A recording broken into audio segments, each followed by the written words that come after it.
Who will Donald Trump pick as his vice president?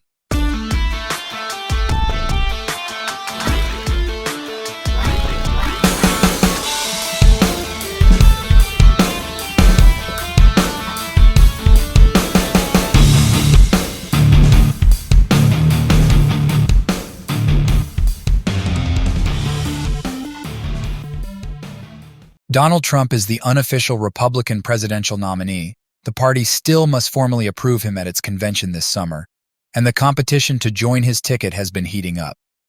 Allies and even some former rivals of the ex-president have pledged their loyalty and rallied his supporters on the campaign trail, with some openly auditioning for the role. Mr. Trump, for his part, has teased crowds with a range of options, but if tradition holds, we still have months before learning his selection. The only thing that seems certain is that Mike Pence, his former vice president, will not be joining the ticket. Mr. Pence ran against Mr. Trump in the primaries, largely motivated by the 6th of January 2021 Capitol riot, and has sharply criticized his former boss, Elise Stefanik. Near the top of the pack of hopefuls is New York Congresswoman Elise Stefanik. Once a moderate Trump-hesitant Republican, Ms. Stefanik, 39, has drifted closer to the right wing of her party in recent years, becoming one of Mr. Trump's most loyal defenders. Now the highest-ranking woman among House Republicans, Ms. Stefanik has also risen to modest conservative fame, first for her work on Mr. Trump's first impeachment defense team in 2020, and more recently, for her viral takedown of 2 Ivy League college presidents. Elise became very famous, Mr. Trump told supporters recently, of her contentious questioning of the college leaders. Wasn't it beautiful? Ms. Stefanik certainly seems open to it, telling reporters she would be honored to serve in the Trump administration in any capacity. Tim Scott, an erstwhile competitor for the Republican nomination, is a senator and one of the most prominent black Republicans in the U.S. He pitched himself as an optimistic conservative, but his campaign failed to gain traction with voters. In November, after 3 lackluster debate performances, he exited the race. Mr. Scott, 58, seemed to throw his hat into the vice presidential ring in January with his endorsement of Mr. Trump, giving the cold shoulder to his fellow South Carolinian Nikki Haley, the woman who appointed him to the Senate in the first place. But it was Mr. Scott's rousing remarks at a Trump campaign rally ahead of the New Hampshire primary that pushed his name firmly into the VP conversation. "We need Donald Trump," Mr. Scott told voters. He then appeared on stage with Mr. Trump during his victory speech, standing directly behind him in the television shot. At one point, he said to Mr. Trump, "I just love you." The former president responded, "That's why you're a great politician." In more recent appearances together, Mr. Trump has lauded the South Carolina lawmaker as much better at advocating for me than he was for himself. J.D. Vance, 39, the junior senator from Ohio, was also in New Hampshire, rallying support on behalf of Mr. Trump. The Yale-educated ex-venture capitalist first made headlines for his best-selling book, Hillbilly Elegy, a memoir that followed his working-class upbringing in the Rust Belt Midwest. Mr. Vance, once a self-identified never-Trumper, refashioned himself when he launched his 2022 Senate bid as a loyal disciple of Mr. Trump. It paid off. Mr. Trump's endorsement of Mr. Vance gave his campaign a critical boost in both the crowded Republican primary and the general election. Now in office, he has championed the issues that animate Mr. Trump's base. Mr. Vance has said that he would be of better use to Mr. Trump in the Senate, but he doesn't seem to have ruled out being vice president. "I want to help him however I can," he said. Kristi Noem, a South Dakotan who dropped out of college to run the family farm, Kristi Noem served as her state's lone member in the House of Representatives for 8 years and was elected its first female governor in 2018. The position has helped Ms. Noem elevate her national profile in conservative circles, especially when she flouted mask mandates and other restrictions during the pandemic era. Salacious reports of a long-time extramarital affair with former Trump campaign manager Corey Lewandowski have threatened to derail the 52-year-old's ambitions. But Ms. Noem has held a cozy relationship with Mr. Trump, who she says is confident in who he is, and he confirmed to Fox News that her name is on his shortlist.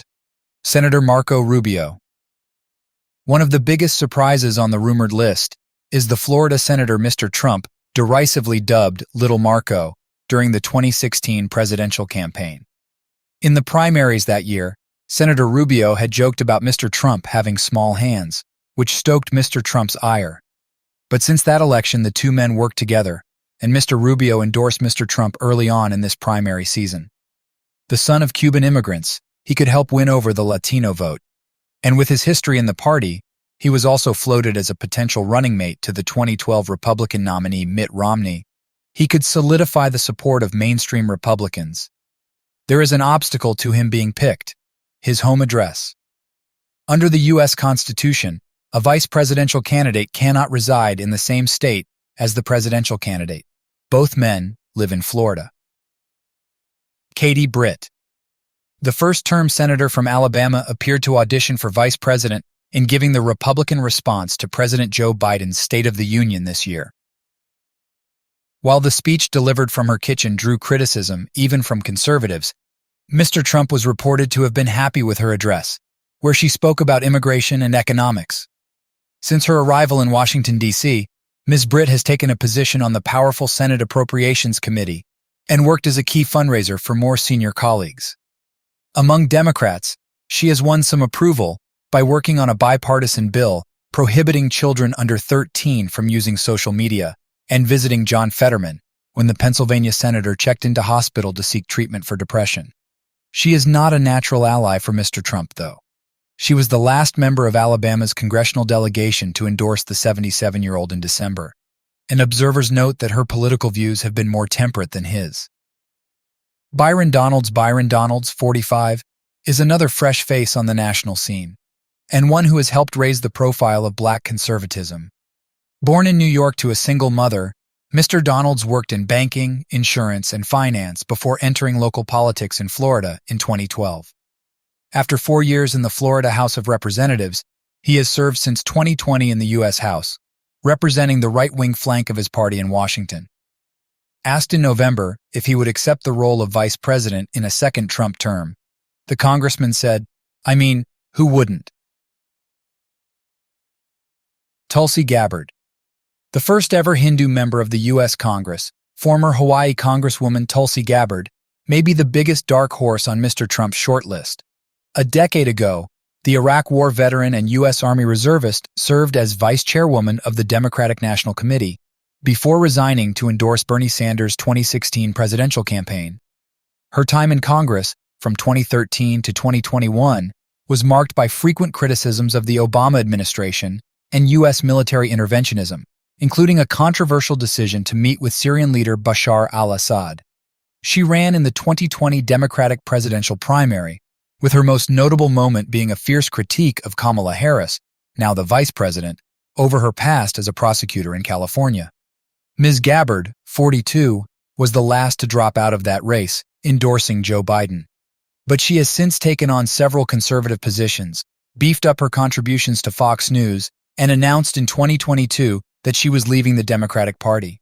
The Washington Post reported earlier this month that Mr. Trump has spoken with Ms. Gabbard, an outspoken critic of Ukraine aid, about foreign policy and managing the Pentagon. Other names in the mix: Vivek Ramaswamy.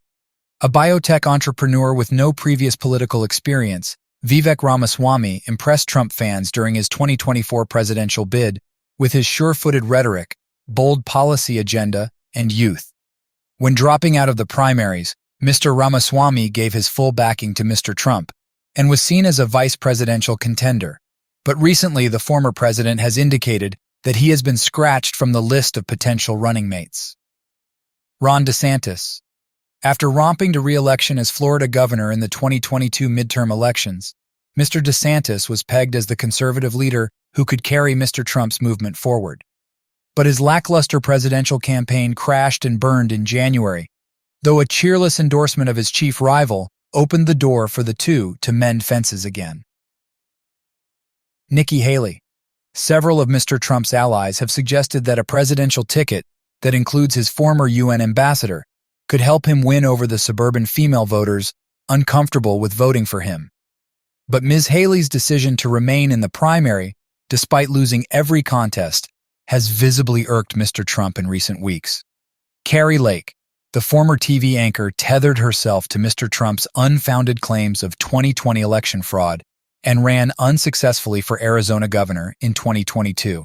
a defeat she still does not acknowledge.